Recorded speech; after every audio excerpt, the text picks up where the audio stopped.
Olá, seja bem-vindo, seja bem-vinda a mais um vídeo no canal Ouvido Mágico.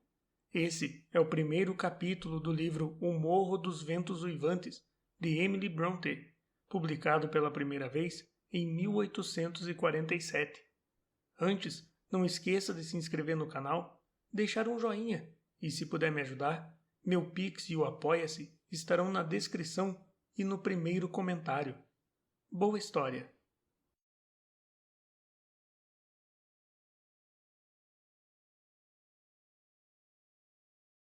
O Morro dos Ventos Uivantes, de Emily Brontë. Capítulo 1. 1801.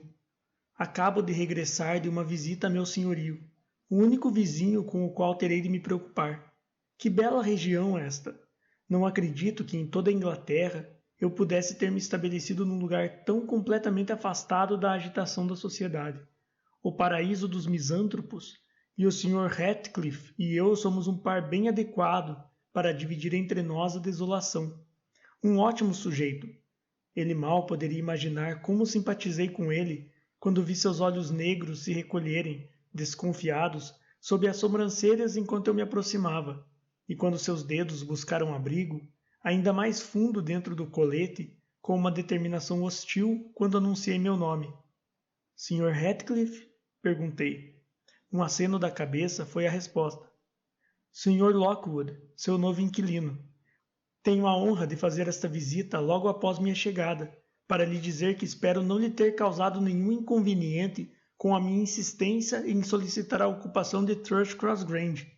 Ouvi dizer ontem que o senhor pensava em... Thrushcross Grange é minha propriedade, meu senhor. Me interrompeu ele secamente. Não permitiria que alguém me causasse qualquer inconveniente. Se pudesse impedi-lo, entre. O entre foi pronunciado entre os dentes e expressava o sentimento vá para o inferno. O próprio portão no qual ele se apoiava não manifestava qualquer movimento condizente com a palavra, e acho que as circunstâncias me obrigaram a aceitar o convite. Eu estava interessado naquele homem, que parecia mais exageradamente reservado do que eu próprio. Quando viu o meu cavalo pressionando o portão, ele estendeu a mão para destrancá-lo. Precedendo-me, taciturno pelo caminho, ordenou ao entrarmos no pátio. Joseph, leve o cavalo do Sr. Lockwood e traga-nos vinho. Deve ser essa toda a criadagem, foi minha reflexão, sugerida pela dupla ordem. Não é de se admirar que haja mato crescendo entre as pedras do caminho, e que podar as cercas vivas seja a responsabilidade do gado. Joseph era um homem de idade. Não, um velho, talvez muito velho, embora robusto e vigoroso. Que o Senhor nos ajude, disse para si mesmo, num tom de mau humor e descontentamento, enquanto tomava meu cavalo e me fitava com tal azedume que conjecturei, caridosamente, que devia estar necessitando de ajuda divina para digerir o almoço, e que aquela pia exclamação não tinha qualquer vínculo com minha chegada imprevista. A residência do Sr. Ratcliffe chamava-se Wuthering Heights, sendo Wuthering um regionalismo que descreve bem a atmosfera tumultuosa a qual a localidade está sujeita, quando das tempestades. Eles devem ter de fato uma ventilação contínua, pura e tonificante, lá em cima. Pode-se adivinhar a força do vento norte soprando sobre a propriedade, pela inclinação de alguns abetos mirrados na extremidade da casa e por uma fileira de espinheiros esquálidos, que estendem seus galhos numa única direção, como se mendigassem esmolas ao sol. Felizmente, o arquiteto teve o bom senso de construí-la robusta. As janelas estreitas estão bem embutidas na parede, e as quinas são protegidas por grandes pedras salientes. Antes de passar pela soleira, fiz uma pausa para admirar uma série de entalhes grotescos na fachada, sobretudo ao redor da porta principal, sobre a qual, entre uma confusão de grifos já se desfazendo e menininhos imprudentes, divisei a data de 1500 e o nome de Harrington Earnshaw.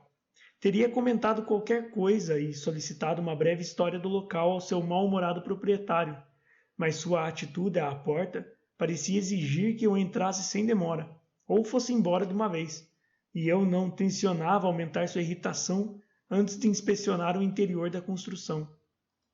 Um passo e nos encontramos na sala, sem qualquer vestíbulo ou corredor introdutório. Chamam a sala aqui de casa. Ela inclui geralmente cozinha e sala de estar, mas acho que em Wuthering Heights a cozinha se viu obrigada a recuar por completo para outra área. Pelo menos ouvi o retinir de tenazes e o entrechocar de utensílios culinários vindo de dentro. Não notei o menor sinal de comida assando ou fervendo na imensa lareira, tampouco o reluzir de panelas de cobre e coadores de lata nas paredes. Numa das extremidades, porém, tanto a luz quanto o calor refletiam-se esplendidamente em fileiras de imensos pratos de estanho que, alinhados num grande aparador de carvalho e entremeados de canecas e jarros de prata, chegavam ao teto. Este último nunca recebera forro. Sua anatomia oferecia-se ao olhar curioso, exceto num ponto em que era encoberta por uma estrutura de madeira repleta de panquecas de aveia postas para secar e pernis de boi, carneiro e presunto.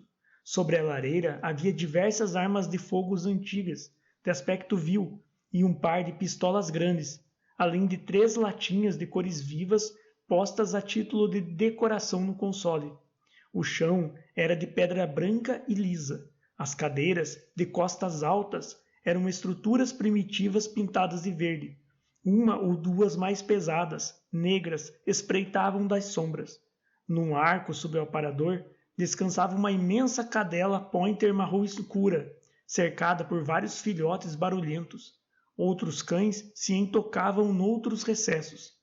O aposento e a mobília não teriam nada de extraordinário se pertencessem a um rústico fazendeiro do norte, de semblante cismado e braços e pernas robustos realçados por bombachas e polainas. Um indivíduo desses, sentado em sua poltrona, uma caneca de cerveja espumando sobre a mesa redonda à sua frente, é fácil de encontrar em qualquer passeio de 9 ou 10 quilômetros por entre estas colinas, desde que a visita seja feita na hora certa, logo após o almoço. Mas o Sr. Ratcliffe contrasta de modo singular com sua morada e o estilo de vida. Na aparência, é um cigano de pele escura. Nos trajes e nas maneiras, um cavalheiro, isto é, tão cavalheiro quanto o são muitos fidalgos do interior. Desalinhado, talvez, mas sem a negligência cause desagrado, já que tem o porte ereto e é bem apessoado e bastante taciturno. Algumas pessoas talvez suspeitem nele certo orgulho rústico. Em mim desperta uma afinidade que me faz crer não ser nada disso. Sei, por instinto, que sua maneira reservada advém de uma aversão a demonstrações ostensivas de sentimento, a manifestações de gentileza mútua. Ele ama e odeia em silêncio, e julga uma espécie de impertinência ser amado ou odiado. Mas estou me precipitando. Imputo a ele livremente meus próprios atributos. O Sr. Ratcliffe talvez tenha razões inteiramente distintas das minhas para não estender a mão quando trava novo conhecimento. Estimo que meu temperamento seja quase peculiar. Minha querida mãe costumava dizer que eu nunca teria um verdadeiro lar, e no verão passado provei ser 100% indigno de um. Enquanto desfrutava de um mês de bom tempo na costa, vi-me em companhia de uma criatura fascinante, uma verdadeira deusa aos meus olhos, já que não notava que eu existia. Jamais confessei meu amor verbalmente. Ainda assim, se olhares falam, qualquer idiota teria adivinhado que eu estava perdidamente apaixonado. Ela me entendeu, por fim, e me dirigiu um olhar em retorno, o mais doce dos olhares. E o que foi que eu fiz? Confesso-o envergonhado. Encolhi-me em mim mesmo, feito um caramujo. A cada olhar seu, recolhia-me mais e maior frieza demonstrava, até que, por fim, a pobre inocente foi levada a duvidar de seus próprios sentidos, e, sobrepujada pela confusão ante seu suposto engano, persuadiu a mãe a partir. Graças a essa curiosa mudança de atitude, ganhei a reputação de ser deliberadamente impiedoso. O quanto o julgamento é imerecido, só eu sei. Sentei numa das extremidades da lareira, diante do assento ao qual meu senhorio se dirigia, e preenchi um intervalo de silêncio tentando acariciar a cadela, que deixara sua ninhada e se esgueirava por trás das minhas pernas, a boca arreganhada e as presas brancas salivando. Minha carícia provocou um rosnar longo e gutural. É melhor deixar a cadela em paz, rosnou em uníssono o Sr. Ratcliffe, evitando com um pontapé demonstrações mais ferozes. Não está acostumada a ser mimada. Não a tratamos como animal de estimação. Então, dirigindo-se com passos largos até uma porta lateral, gritou outra vez: Joseph! Da adega, Joseph resmungou qualquer coisa incompreensível, mas não deu indicação de que iria subir.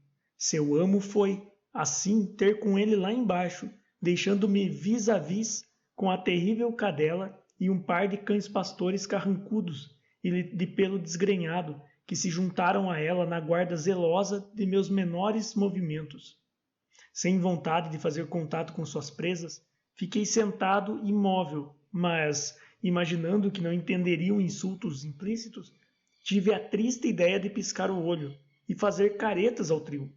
Algum trejeito da minha fisionomia irritou a madame a tal ponto que, num súbito ataque de fúria, ela saltou nos meus joelhos. Repeli-a e me apressei em colocar uma mesa entre nós. O gesto despertou a matilha inteira. Surgiram de seus esconderijos meia dúzia de demônios de 4 patas, de tamanhos e idades diversos. Meus calcanhares e as abas do meu casaco pareciam ser os alvos preferidos. Desviando da melhor forma possível os combatentes maiores com o atiçador da lareira, fui obrigado a pedir ajuda em voz alta a alguém da casa para restabelecer a paz. O Sr. Ratcliffe e seu criado subiram os degraus da adega com uma calma irritante. Não acho que tenham feito isso um segundo mais depressa do que o usual, embora a sala fosse agora um verdadeiro pandemônio de gritos e latidos. Felizmente, alguém que se encontrava na cozinha agiu com mais prontidão.